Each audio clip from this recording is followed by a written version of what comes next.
Well, let's look at the importance of recognizing a day such as the Day of the African Child. What is the importance for us and for our Namibian children? Joseph, would you like to? Yeah, I think it's very important because we as Namibian children now, we don't have to go to that extent of uprising against the leaders on how to express or to talk about our rights. So we can go through the Children's Parliament that advocates for children's rights and the issues that we are facing. Yeah. As well as the Kayak Trust, of course. Wonderful. Nazip, would you like to add on that?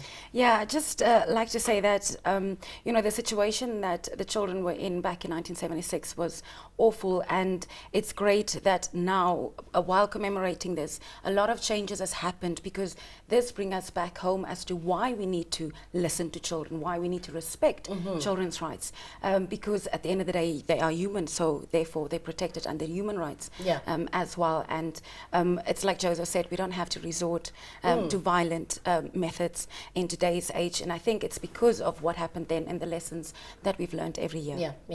Taking a look and taking a cue from what Joseph said, especially Namibian children compared to children in Africa are pretty lucky when it comes to stuff like education and good quality education.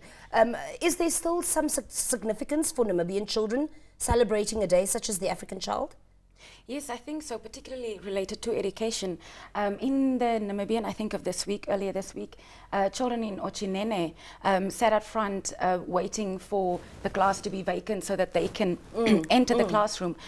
So basically, there's only one classroom and two classes that needs to be taught in that, which, 24 years after independence, we would have hoped that we wouldn't have such circumstances anymore. Also, children accessing education, there's still a challenge there as well, in some respect in Namibia, not all the time at primary level, but sort of at secondary level, when children are orphaned and things like that, they face challenges accessing education. Joseph, perhaps if you can answer this question for me, as a child yourself, what are the challenges that Namibian children face at the moment? What is the plight of the Namibian child? I believe the challenges that Namibian children are facing is based on education, because nowadays not all the children are getting quality education. Some are being bullied at school. That's supposed to be... So even the primary education is free, it's the quality of the education that's lacking. Yes. Yeah.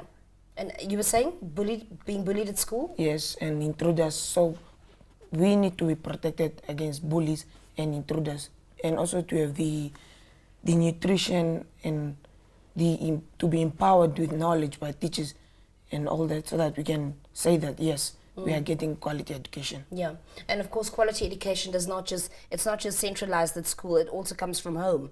Yes. And it's quite important that you mentioned that good nutrition and coming from a good domestic setup situation. Yeah, support and protection ultimately, safety of children within the school as well as at home and in the environment. And I think, adding to what Joseph had said, some of the challenges that are facing Namibian children is, for example, exposure to violence. We see this on a daily basis. Again, in the newspaper, we saw about the baby being dumped recently in the newspapers and a group of children watching there. Now, for me, that was traumatizing. Of course. I can't imagine what it did to a child, being so helpless as to help that other child, because it's instinctive of children to want to help their peers.